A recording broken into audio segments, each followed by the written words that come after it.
kung si Maria wala pa himuas Ginoo, murag hangtod karon padayon ra gid tang magpuyo sa impyerno. Lingi ay mong tupad ing naganahan ka maimpyerno. Ha? Nahan ka? Way ganahag impyerno eh. O nganong na impyerno man ta tungod sa sala ni Eva o ni Adan. Si Eva mo starring kay siya may unang duol sa bitin. Matod pa diri sa atong unang pagbasa, ang lalaki nadahig lang sa babae. Kay si Eva mo'y unang giduol sa bitin. Nganong una mang giduol sa bitin si Eva, nahibaw mo? Wa mo kibaw? Wasa ko kibaw. Kay kani manggong tentasyon magsugod gini sa pagbati. Kaning mga babae emosyonal manggod kay mo. Emosyonal ba? Nya kanang emosyon mao gid na dayoy targeton si Yawa. Nyag maigo ng emosyon mawa man ni ang gitawag nato og rationality. Kining atong panghuna-huna. Oy, dali kaning mabanlas sa emosyon. Carried by emotion. Mo nang daghan kay mga summa cum laude nabuntisan lag driver sa balhabal usahay. Ngano man, ka bright nimo, wa ka maghuna-huna. Nadaog yung emosyon. Pare na biktima lang og labandira. Obispo na biktima lang youth leader. Manager na biktima lang sekretary. Di ba? Sige, lingay mong tupad ing na wapa ka mabiktima. Inaw pa? Oh, emosyon. Ngano man ang amahan o ang inahan magsige na magpangasaba sa ilang anak kay naglagot. Wa na makahuna-huna nga kana ilan ang anak. Nganong magsige na magpangaway ang asawa sa iyang bana kay naglagot. Wa na kahuna-huna nga mauday na iyang gisaaran sa kasakit o sa kalipay. Nakaron nganong ang laki nadama sa babae kay ang laki saman huyang kaayo basta babae na maoy muduol. Ang among strength malumoy gyud may basta babae na. Nang ay gyud mong kumpiyansa. Way hari, way emperador. Hasta gani si Samson, porti man tong kusgana, gibuntog yung Delilah. Nalumoy ang kusog ni Samson, building Delilah. Nang kining babae makatintal gini mo na ang yawa anha gyud musugod og tintal sa babae. Karon gihimo si Maria, gipanalipdan sa sala sama ni Eva. Nagihimos Ginoo nga way buling sa sala, gihimo sad si Maria. Pamasin na si Maria makabuntog sa yawa. Nakabuntog ba si Maria o wa? Nakabuntog. Ang iyang immaculate state iyang na-preserve. Si Eva ang iyang immaculate state wa ma-preserve. Unsa may gigamit ni Maria sa pagbuntog sa yawa sa dihang nagsigi nag-atake niyang yawa. Mga tulo lang sad kabutang ang akong hisgutan. Una, si Maria mipili, mi desisyon nga magpakasulugoon sa Ginoo. Mo nang niingon siya dinhi sa atong ebanghelyo, sulugoon ako sa Dios, matuman dinhi kanako ang imong pulong. Ikaduha, si Maria gidaig niya ang tanang gibuhat sa Dios. Ang tanang gibuhat sa Dios, magamay man o madako, iyang gidaig. Gani, iyang gihinganlan og naghimo kanako dagkog mga butang ang akong Ginoo. Ikatulo, gipaambit ni Maria ang mga maayong butang nga gihatag sa Ginoo niya. Wa siya magdinaw. Ana, unsa toy una? Hoy, nangatog mo diha. Unsa toy unang gihimo ni Maria? Nagpakasulugoon sa Dios. Ikaduha, huy, harian na musbitin diha.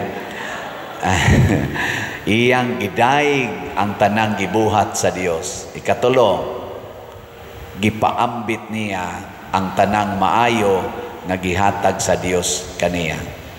Mo ni, kita dili ta immaculately conceived. Wa ta gipanamkon nga way sala. Pulos ta naigo sa original sin. Apan tungod kay nakabuntog man si Maria og si Jesus, ni gawas ang sakramento, kaning sakramento nga makalimpyo sa mga sala, bunyag, kumpisal, o kaning hilog sa minatay. Mao man ay tulo ka sakramento nga makawagtang og sala, bunyag, kumpisal, o hilog. Mao na ha, di man igid na. Kung mudawat ta aning tulo, makasinati sa taog, gitawag og restored immaculate state. Kana bang sa manang restored na sa to nang restored, sabi ni saya giuli gipahuli, giayo nga kalimpyo sa kalag. Unya ang nakanindot pagyod kay gihigugma man tas Ginoo, matud pa ni San Pablo diri sa ikaduhang pagbasa, gipili nas Ginoong daan nga kitang tanan maway sala at tubangan sa Dios pinaagi ni Kristo. So kaning atong pag-restore sa atong immaculate state, pwede ni natong balik-balikon indefinite times. Why limit ang atong pagsigi og restore? Mamanang uban mayon, kita pa dir makasaha man kita pa dir restore. Para gud na imong ligid sa imong sakyanan og muhiyos, unsa may buhaton?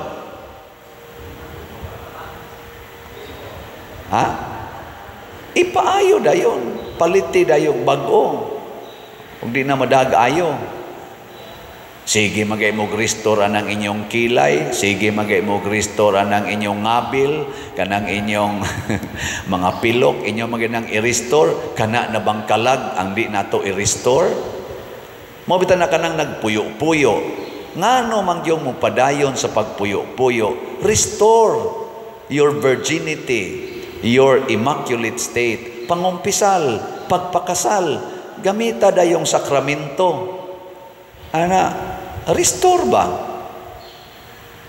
Nakaron, inigka-restore na sa atong immaculate state. Puy-an dayon nato ang katong tulo nga gibuhat ni Maria, magsigi sa tag-renew sa atong commitment. Unsa tong tulo? Sulugoon sa Ginoo. Daygon ang tanang buhat sa Ginoo. Ipaambit ang tanang buhat or mga maayong butang na hinatag sa Ginoo. Ato na sa nang ibalik. Pananglitan ron. Sa una, magsige kag ingos Ginoo. Ginoo, tabangi taon ko. Ginoo, usba taon ni akong bana. Ginoo, palampusa in taon ni akong anak. Ginoo, ayuha in taon ko ani akong sakit. Ginoo, makaabroad unta ko. Unsa man na, nagpakasulugoon ka o nanogo? Nanogo ka, ilisi na na. Ingna na, Ginoo, matuman ang imong pagbuot. Unsaon man gyud? Wa man gyud kuroy pagkaon, matuman ang imong pagbuot. Ginoo, matuman ang imong pagbuot. Nangabit man gini akong bana, ako gining himuong bana. Matuman ang imong pagbuot.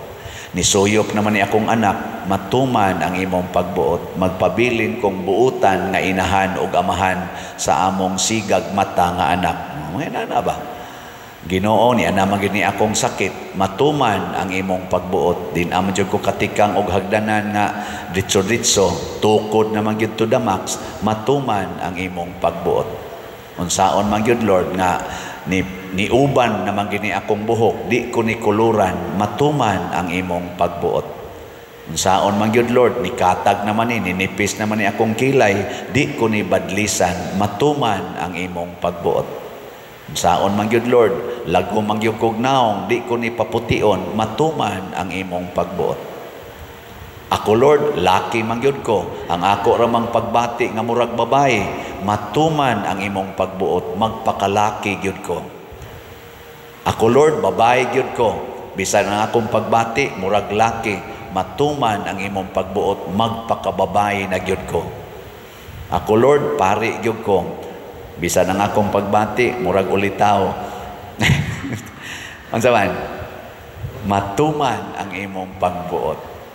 Ako Lord, pobre ko, pero nabi ako'y 100, ikapalit pa man ginig slot, matuman ang imong pagbuot. O naman tayo slot nga tag 100. Nagataroy bagong slot, kadtong Santo Niños, sa to? Healing gifts. O, di ba?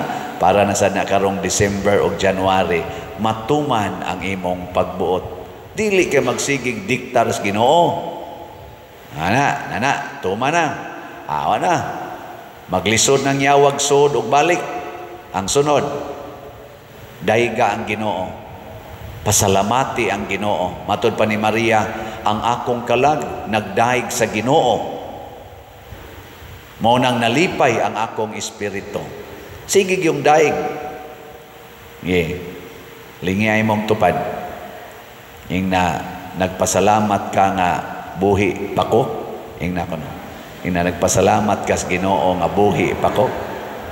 Kay kana ba yung imong tupad? Binuhat ba nas Ginoo? Binuhat nas Ginoo kanang tupad nimo. Dayga ang Ginoo nga buhi pa na. Kita usahay ato mang patyon. Daghan kay rong mga babae. Ang ilang anak, napas ilang tiyan, bisag nagmabdos na sila, i-abort.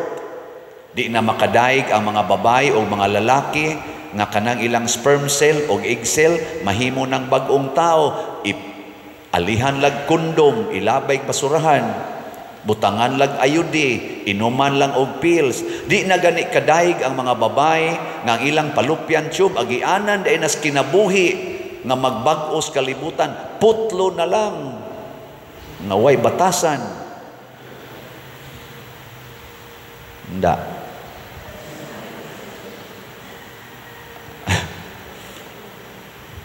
Tanawa ng ato mga leaders sa simbahan. Siging away, hasta Santo Papa, atakihon, di na gani maminaw, kay sila gyo'y matuman. Sila ragi angay daygon. Ato sa mga political leaders, sa una, unity team, karon away to the max, impeachment to the max.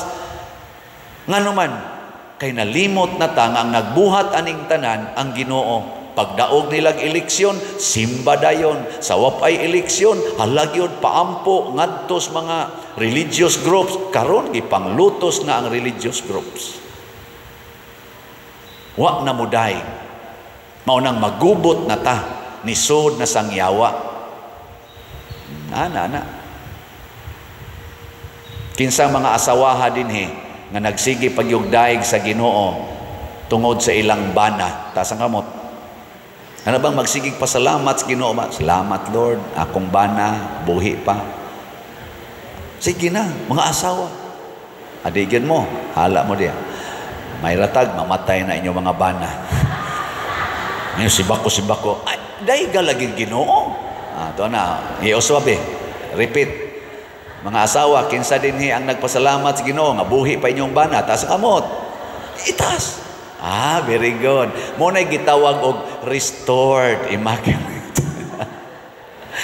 Ay giaritas mga bana, mga bana, kinsa ninyo sa kasing-kasing gid ha nga nagdaig Dios Ginoo, Lord, daigon jud ka kay na ako'y asawa unya buhi pa. Ta sa kamot. Natanawa dali kay nipaisa ang mga bana. Na siya. Kinsa ninyo'y nagsigig dahig sa Ginoo nga ang pari na maligya pag yung slat. Taas ang kamot. Taas ang kamot. Ay, ay, ay. O na, ang atong slat karon.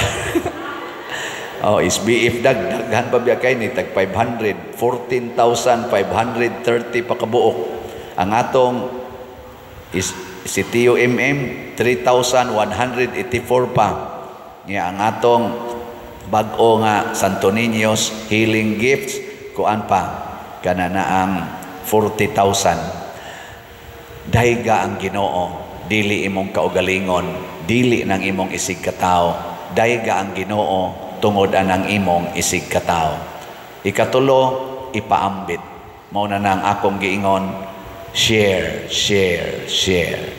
And the more we share, the more we receive. Mao na'y paradigms Ginoo. Anha na diha ang yawa maglisod og balik. So karon i-restore nato ang atong immaculate state, mangumpisal ta. Mao bitaw karong gabi natay confession, naasa tay recollection, restore. Unya ini ka-restore na sa imong immaculate kay human na kag kumpisal, praktisa dayon tong tulo. Pagpakasulugoon sa Ginoo, dayga ang tanang binuhat sa Ginoo ug pasalamati siya ug ipaambit kanang tanan nga gihatag sa Ginoo kanimo. Si Maria hasta ang iyang anak iyang gipaambit, iyang gipapatay, wa siya mubabag sa paglansang sa cross sa iyang anak. Tanan gyud, tanan gipaambit. Hangtod karon ang mahal nga birhen gasigi pagyapog pakita dinhis kalibutan, pinaagis mga apparitions niya kay gusto pagid siyang mopaambit nato sa mga grasya nga naa niya. Kay puno man siya sa grasya. Iya ginang ipaambit. Last na lang lingi sa imong tupad. Ing na pwede na nakong ipaambit ang among balay nimo. Ing na among balay pwede na nako ipaambit nimo. Ana kay sus daw kay tani atong balay daw gyud kay tas tanan. Ana ipaambit na na.